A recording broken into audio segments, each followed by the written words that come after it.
nå er på vei øst, vekk fra Vancouver I Canada, for å møte Agee, the polar bear, isbjørnen, som ekte skuespillerinne.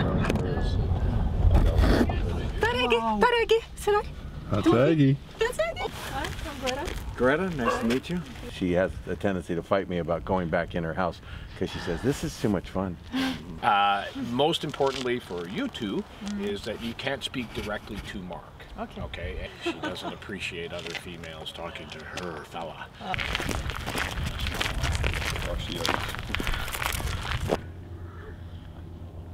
Back. Okay, come. Smile. Don't step in the hole. Smile. Smile. Back. Stand up. Come on, stand up. Good girl.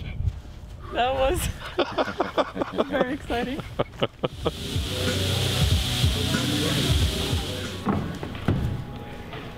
Det har blitt bygd en scene for Agee her. Så skal det fylles med snø. Hvis det blir for varmt, så klarer hun ikke jobb. Ok, nå er vi få minutter unna at Agee kommer inn I studio. Det høytidsstemning. Så vi veldig, veldig spente nå.